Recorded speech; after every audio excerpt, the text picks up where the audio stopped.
আসসালামু আলাইকুম ওয়া রাহমাতুল্লাহি ওয়া বারাকাতুহু। 1 মিনিট মাদ্রাসা ইউটিউব চ্যানেলে সম্মানিত দিনী ভাই বোনেরা, আমি আশা করি আল্লাহ তাআলার অশেষ রহমতে আপনারা ভালো আছেন এবং সুস্থ আছেন। আলহামদুলিল্লাহ। আজ অত্যন্ত গুরুত্বপূর্ণ একটি ছোট্ট ভিডিও নিয়ে হাজির হয়েছি। সিজদায় মাথা রেখে কেউ যদি 21 বার এই ছোট্ট দোয়ার আমলটি করেন, অর্থাৎ মাথা রাখা অবস্থাতে এই দোয়াটি পড়েন, আল্লাহ তাআলা চাহে তো মাথা উঠানোর আগে আল্লাহ তাআলা আপনার দোয়া কবুল করবেন।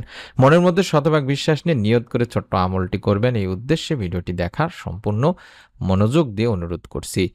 সিজদা হলো সকল ইবাদতের শ্রেষ্ঠ একটি অংশ।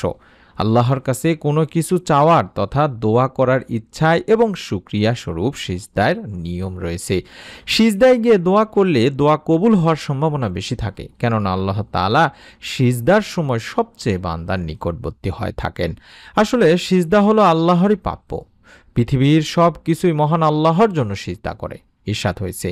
আর আল্লাহকে সিজদা করে যা কিছু আছে নভমণ্ডলে ও ভূমণ্ডলে এবং তাদের ছায়াসমূহ সিজদা করে সকালে ও সন্ধ্যায়, ইচ্ছায় ও অনিচ্ছায়। সূরা রাদের 15 নম্বর আয়াতে বলা হয়েছে।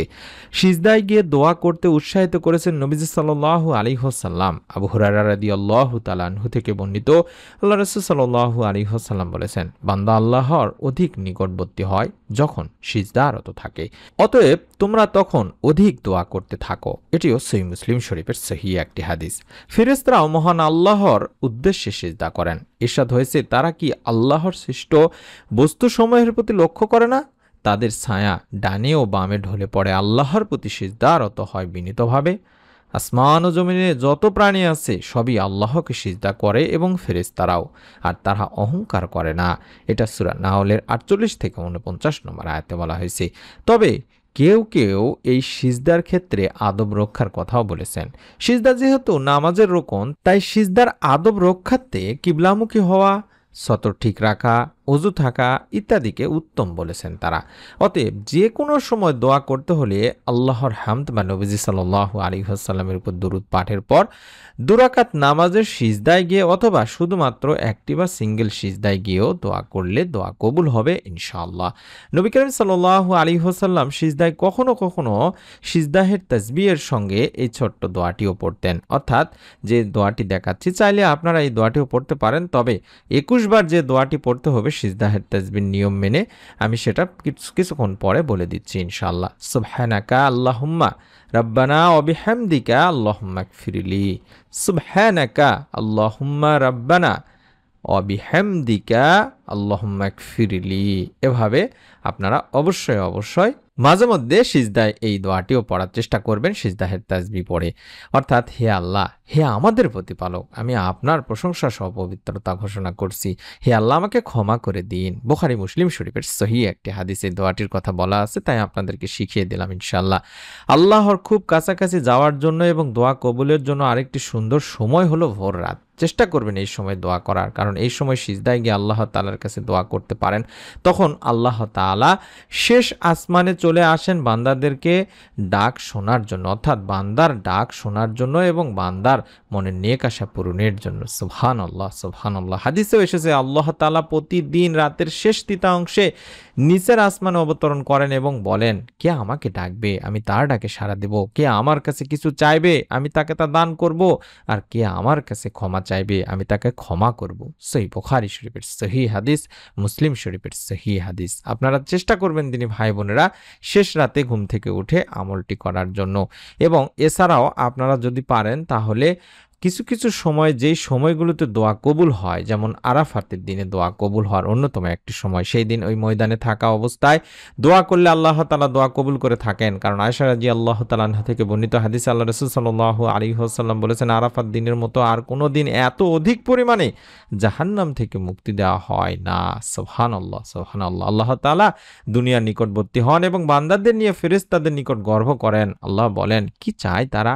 সহিহ মুসলিম শরীফের একটি সহিহ হাদিস।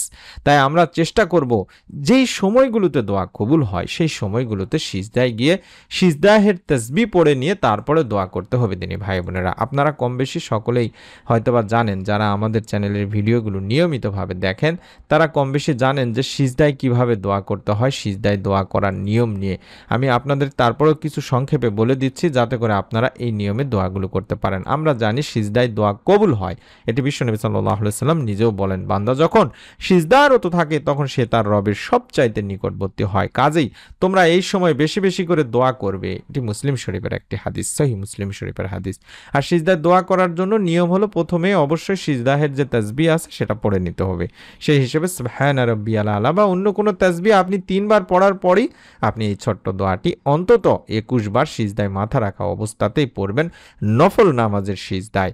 আমি অনুরোধ করছি, আবারও বলছি, নফল নামাজের সিজদায় মাথা রাখা অবস্থায় সিজদাহের তাসবিহ যেটা দেখাচ্ছি, সুবহানা রাব্বিয়াল আলা, সুবহানা রাব্বিয়াল আলা, সুবহানা রাব্বিয়াল আলা, এভাবে অন্তত 3 বার পড়ার পরে 21 বার মাথা রাখা অবস্থায় পড়বেন ইয়া জাল জালালি ওয়াল ইকরাম, ইয়া জাল জালালি ওয়াল ইকরাম, ইয়া জাল জালালি ওয়াল ইকরাম, হে মহামহিম ও মহানুভব। এটিকে দিনে রাতে বেশি বেশি পড়ার কথা বলা হয়েছে হাদিসে। এটা পড়লে রাসূল পাক সাল্লাল্লাহু আলাইহি ওয়াসাল্লামকে অনুসরণ করা হবে এবং নবী করিম সাল্লাল্লাহু আলাইহি ওয়াসাল্লাম হাদিসেও বলেছেন তোমরা সব সময় ইয়া জাল জালালি ওয়াল ইকরাম পড়াকে অপরিহার্য করে নাও। তিরমিজি শরীফের একটি হাদিস।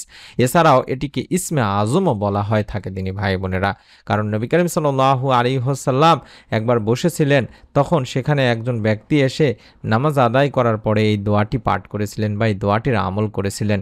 তখন নবী করিম সাল্লাল্লাহু আলাইহি ওয়াসাল্লাম বলেছিলেন যে তুমি তো আল্লাহ তাআলার কাছে বা আল্লাহ তাআলার দরবারে ইসমে আজমের মাধ্যমে দোয়া করে ফেলেছো। যে দোয়ার মাধ্যমে বা যে নামের মাধ্যমে বা ইসমে আজমের মাধ্যমে আল্লাহ তাআলার কাছে দোয়া করলে বা ডাকলে তিনি বান্দার ডাকে সাড়া দেন এবং কিছু চাইলে তিনি তাকে তা দান করেন। সুবহানাল্লাহ, সুবহানাল্লাহ। এটিও তিরমিজি শরীফের একটি হাদিস। তাই কার কি মনের নেক আশাগুলো আছে সেগুলো সিজদায় গিয়ে, বিশেষ করে শেষ রাতে চেষ্টা করবেন সিজদায় গিয়ে অন্তত 3 বার সিজদাহের তাসবিহ সুবহানা রাব্বিয়াল আলা, যেটা আমি স্ক্রিনের মধ্যে দেখাচ্ছি সাইডে, সুবহানা রাব্বিয়াল আলা, সুবহানা রাব্বিয়াল আলা, এভাবে অন্তত 3 বার পড়ে আপনি অন্তত 21 বার কিংবা তারও বেশি পড়ার চেষ্টা করবেন ইয়া জাল জালালি ওয়াল ইকরাম, ইয়া জাল জালালি ওয়াল ইকরাম। এভাবে অন্তত যতটুকু বেশি পড়া যায় সিজদায় মাথা রেখে পড়ার পরে আপনারা নামাজ শেষ করে 2 হাত তুলে আল্লাহ তাআলার কাছে আপনার মনের নেক চাওয়া পাওয়াগুলো তুলে ধরবেন।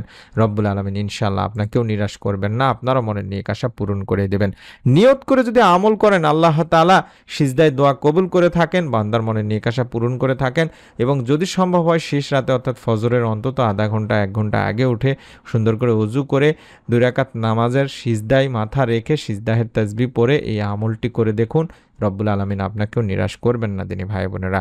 আল্লাহ তাআলাই পারেন, দুনিয়ার যে কাজটা কেউ পারে না সেটা আল্লাহ রব্বুল আলামিনই পারেন। তাই এই বিশ্বাস নিয়ে নিয়ত করে আমলটি করুন এবং এরকম নতুন আমলের ভিডিওগুলো 1 মিনিট মাদ্রাসা ইউটিউব চ্যানেলে আমরা প্রতিদিন দিয়ে থাকি। আশা করছি আপনারা নতুন ভিডিওর জন্য চ্যানেলটি সাবস্ক্রাইব করে রাখবেন। সকলে ভালো থাকুন, সুস্থ থাকুন।